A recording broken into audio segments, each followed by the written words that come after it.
remember a time in my life where I didn't know what Met Council was as Jane Benedict's grandson. I grew up in California. My parents were new lefties that moved to the Bay Area to be part of the revolution in the 70s. And my grandparents were old lefties, and they got along really beautifully, which was a beautiful thing to see as a kid growing up. And coming to visit my grandparents in New York was one of my favorite things to do. And specifically, the time I would spend with Jane, who I call Nana, was something that, from as long as I can remember, made me feel grounded, at home, fully loved. So a typical day might be going down to Met Council, dropping off some things, talking to some people. Then she would take me to this, I was just talking with Jenny Laurie about this tiny little shop where they produced these fairy tale dolls that I was obsessed with as a little kid.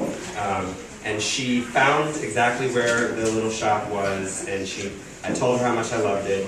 And that was the kind of person she was. She was someone who,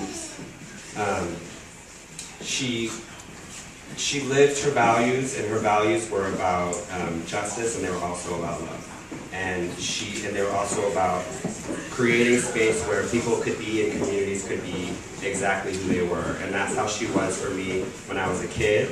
And then as I got older, I got very interested in becoming politically active, and I looked to her as someone who I could learn from. And she would tell me about what it was like for herself at a similar age as, a very young person in the Depression, coming out of college and becoming politicized, joining the CIO, joining the Communist Party, and that being a moment where the power of the left seemed so powerful.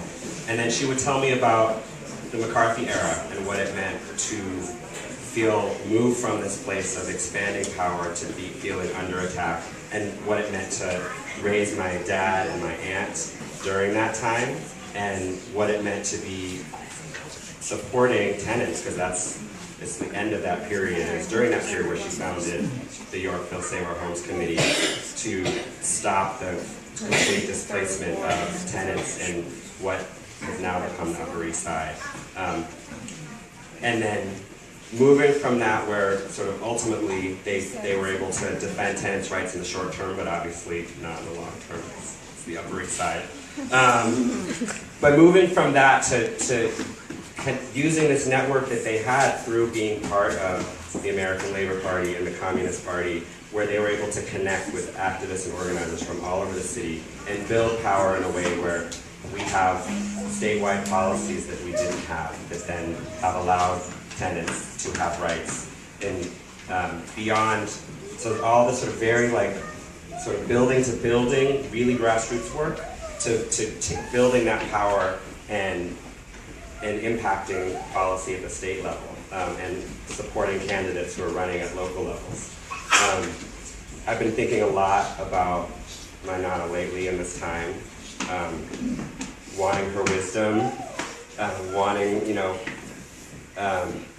the wisdom of people like her and all the James and all the leaders of that time who lived through times of feeling immense power and what it could mean to transform our country and our world into a place that was truly grounded in